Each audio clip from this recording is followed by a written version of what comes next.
And welcome everyone to Blaugrana Planet. Welcome back to a new video, and today we have indeed a lot of things to talk about. First of all, Dembele, Koeman. But before, guys, I want to give you some updates because things are happening in Football Club Barcelona. The transfer market is getting heated, also internally, and we will see what will happen with Ousmane Dembele. But before, guys, let me confirm. Koeman Lenglet has been officially loaned to Tottenham.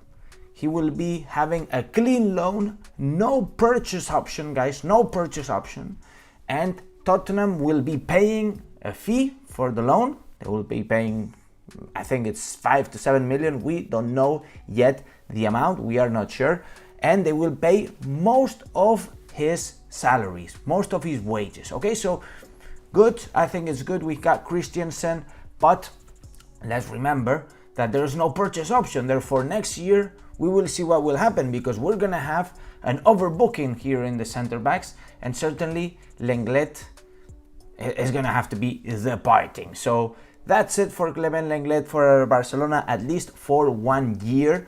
Moving on to Pedri. My man has gotten the number 8. Finally has gotten the number 8. It's the shirt I have been waiting for to buy. I've been waiting. I've been dying to get this number 8 shirt. I just didn't want to mess it up. You know what? I almost risked it and I almost purchased the Pedri shirt when he was the number 16, but it made sense. 16, you know, it's 8 times 2, and they were just waiting to unveil the new shirt, the new number. Obviously, Dani Alves left the number 8 and now it's Pedri's turn. The legacy of the 8 continues. Pedri now is the heir of Iniesta. So great things coming on that sense, great things coming on that sense, and maybe by the end of the video we can do a quick Q&A. But today, guys, I want to talk about Ousmane Dembele because the Ousmane Dembele saga keeps on going and going, and it's giving me a headache.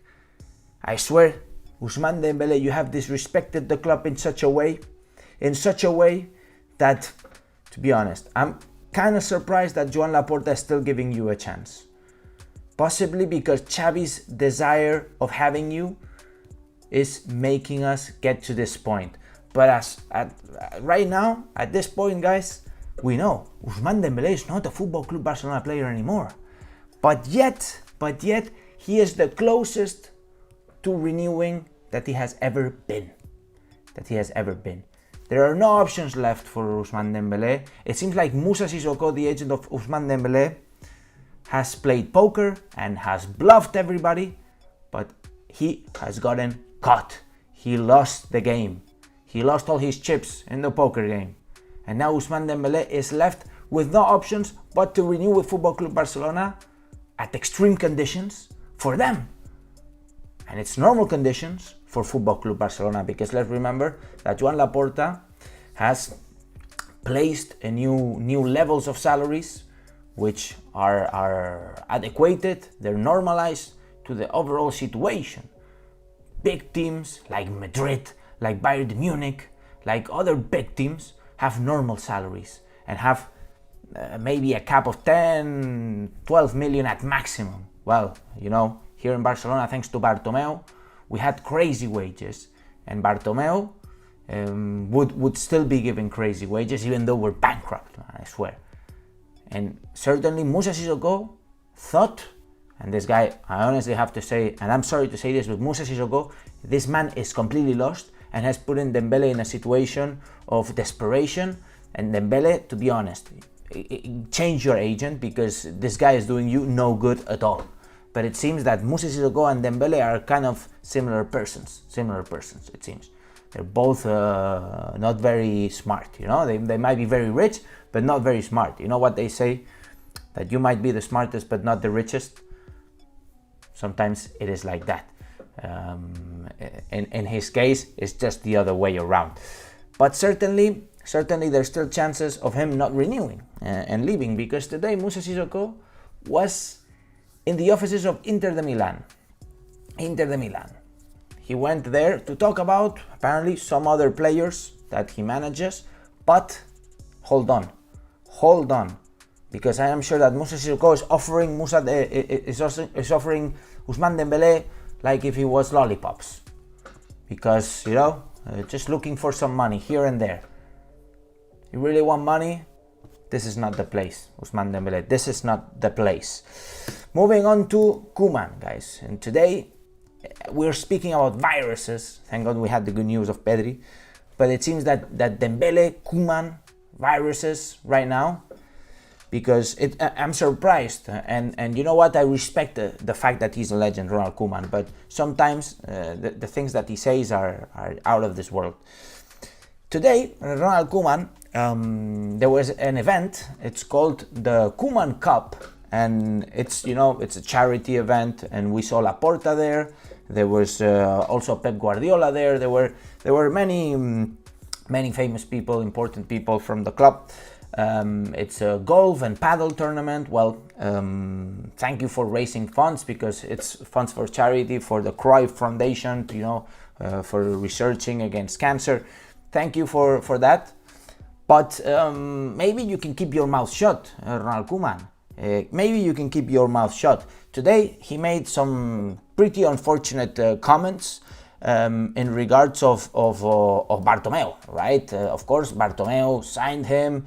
There was only 1 year left of Bartomeu's contract, but yet of Bartomeu's presidency, but yet he gave Koeman 2 years, to deal with the other president. It was insane. He gave him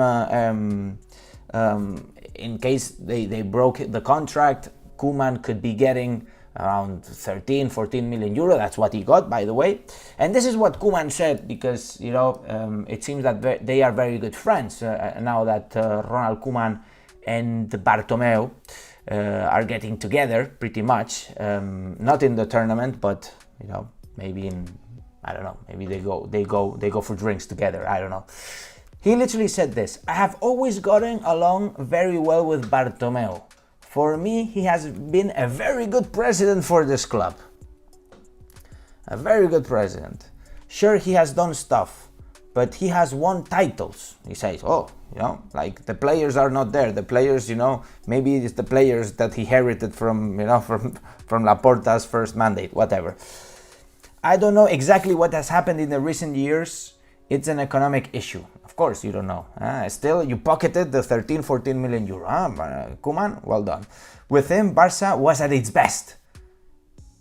He literally says this. He says this, and he just goes and plays some golf. This guy is unreal. He also said some words about Laporta. They asked him about Laporta. He said, "I want the best for Barca, and therefore I want the best for him." I think it's pretty obvious.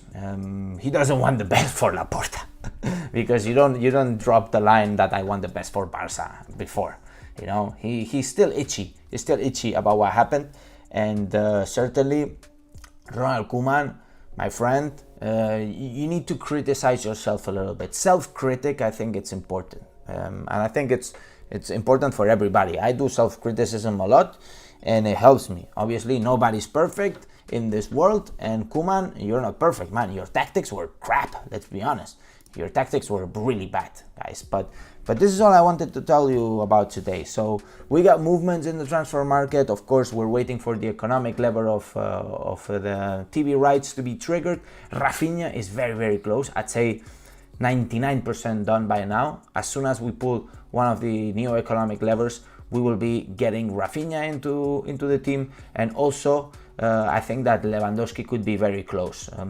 Quote me on this, guys. Quote me on this, because I really trust Laporta in bringing a special player. I think Lewandowski is the star that we need, at least for the next couple of years. We need goals, guys. We need goals. We need a guy that can secure us that amount of goals, and certainly we can compete in the Champions League. And I'm not saying that with the team now we cannot compete. I believe that we can still compete, obviously, but right now, guys, if we add Lewandowski into the mix, it could be explosive. It can certainly be explosive. In terms of the defense, I think we're pretty sorted. Also, Azpilicueta could be very close. I'm unsure why not Marcos Alonso is also very close. I would prioritize Marcos Alonso because we need a replacement for Jordi Alba. What is going to be the substitute? Alejandro Valde? Okay, maybe Alejandro Valde, he can be the substitute. I think he still misses some quality, some experience in order to be a clear substitute of Jordi Alba. Imagine you play the final of the Champions League. Imagine you play, I don't know, the quarterfinals of the Champions League, and Jordi Alba is not there. I think that's important, you know. If you had Marcos Alonso, maybe you could still compete, you know. But anyways, guys, thank you everyone for joining. It's a pleasure to have you all here. By the way, make sure to smash the like, subscribe to the channel, and hit the bell notifications if you want to be notified as soon as I release my next video. And as I always say, Visca el Barça, Visca Catalunya, Lewandowski, come to Barcelona, and see you in the next video. Woo!